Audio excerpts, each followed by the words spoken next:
Hello friends, KS. Patel classes में आपका स्वागत है। आज हम लोग क्लास 9 का फिजिक्स चैप्टर 10 ग्रेविटेशन के बारे में पढ़ेंगे। सबसे पहले हम लोग जानेंगे ग्रेविटेशन होता क्या है। What is gravitation? देखिए, ग्रेविटेशन होता क्या है। The phenomenon of attraction between two bodies in the universe is called gravitation. जो हमारा टू बॉडीज में अट्रैक्शन होता है, जैसे हम एक मान लेते हैं एग्जांपल, ये ए है और ये बी बॉडीज है। ये ए बॉडीज है और ये बी बॉडीज है। तो जब इन दोनों में अट्रैक्शन होगा तो जो अट्रैक्शन से हमारा जो रिजल्ट आएगा वो है ग्रेविटेशन। उसी को कहते हैं ग्रेविटेशन।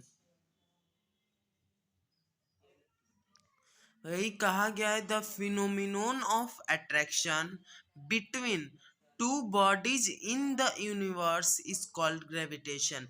मीन्स यूनिवर्स में दो बॉडीज के बीच जो अट्रैक्शन होता है उसे हम लोग ग्रेविटेशन कहते हैं।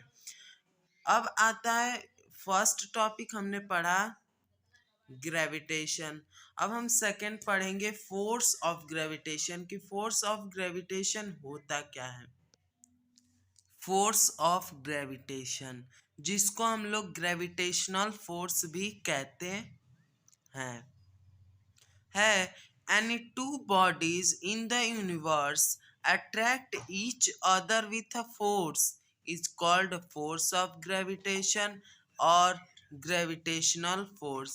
means जो two force of gravitation, any two bodies in the universe attract each other with a force is called a force of gravitation or gravitational force।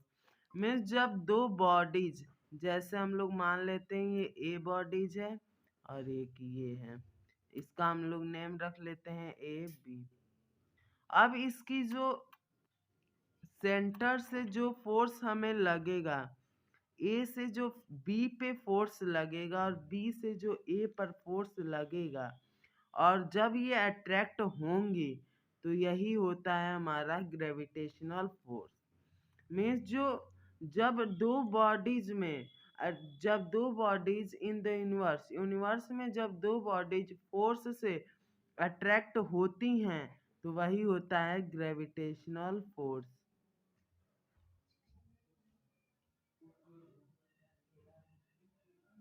Gravitational force. अब हमारा थर्ड टॉपिक आता है universal law of gravitation, जिसको हम लोग कहते हैं UGC.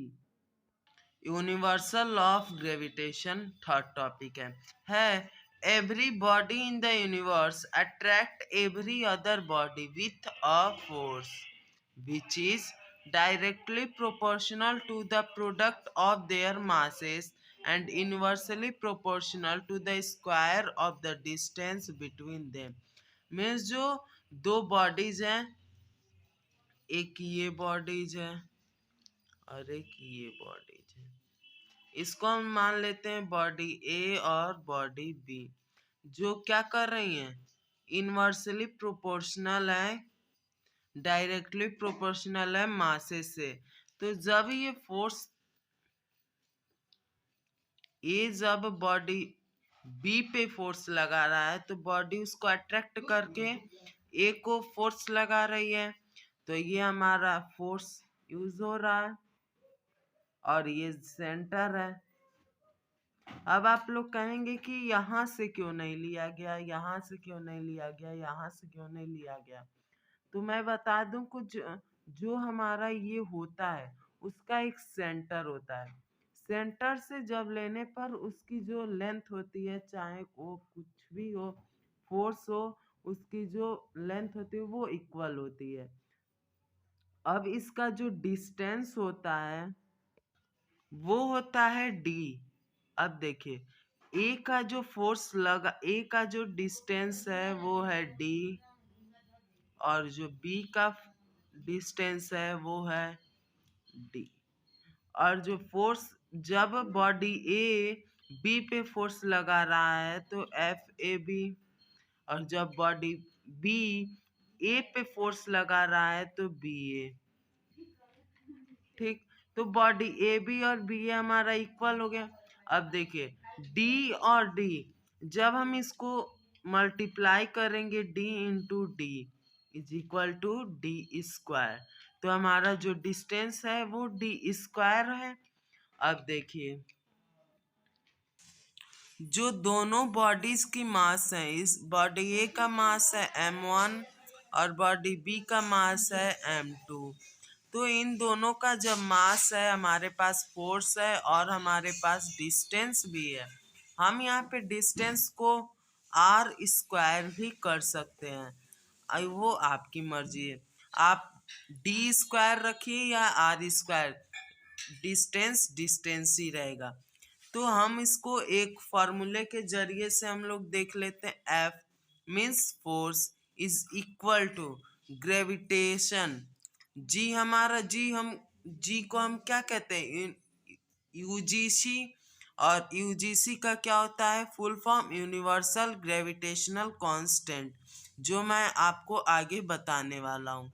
जी अब देखिए इसका बॉडी ए का मास और बॉडी बी का मास हम इंटू कर देंगे m1 m2 अपॉन, अब देख डी स्क्वायर, ये होती है यूनिवर्सल लॉ ऑफ ग्रेविटेशन का एक formula, universal law of gravitation, जिसकी वैल्यू होती है 6.67 इंटू 10⁻⁻11 न्यूटन मीटर स्क्वायर पर केजी स्क्वायर।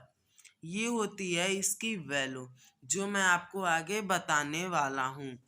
अब देखिए फोर्थ टॉपिक है derivation of universal law of gravitation.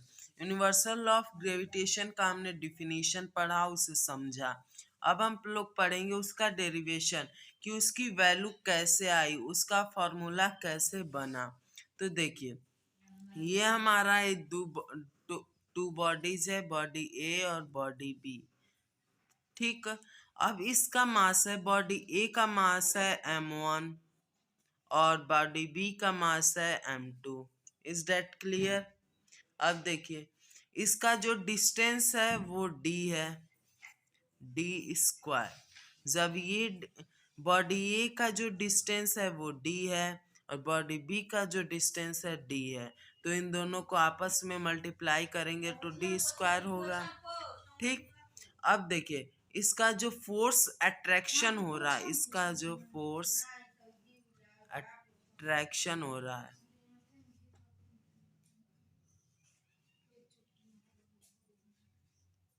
ये है हमारा F। ठीक, इज दैट क्लियर? तो अब देखिए अब इसका भी एक रूल होता है, देखिए according to universal of gravitation, universal of gravitation के अकॉर्डिंग एफ जो है, फोर्स जो है वो प्रोपोर्शनल है मास 1 और मास 2 के। Is that clear? एफ जो है वो प्रोपोर्शनल है मास 1 और मास 2 के। अब हम इसको मान लेते हैं equation number first.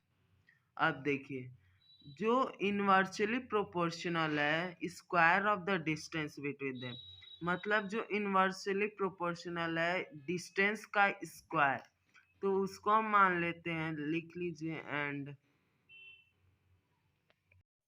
And inversely proportional to the square of the distance between them, means जो एफ जो है वो प्रोपोर्शनल होगा 1/d स्क्वायर के। इसको हम लेट कर लेते हैं सेकेंड इक्वेशन। जो मासेस 1 और मासेस 2 थी वहाँ पे ये 1 यूज हुआ है। तो अब देखिए अब हम इसको कंबाइन कर लेते हैं, इक्वेशन फर्स्ट और सेकेंड को combine, equation first and second. जब हम इसको कंबाइन करेंगे तो हमारा आ जाएगा F proportional masses 1 masses 2 upon D square. ये हमारा फॉर्मूला एक आ जाएगा प्रोपोर्शनल से। देखिए, जब हम प्रोपोर्शनल का साइन हटाएंगे तो हमें कांस्टेंट की जरूरत होती है, कांस्टेंट।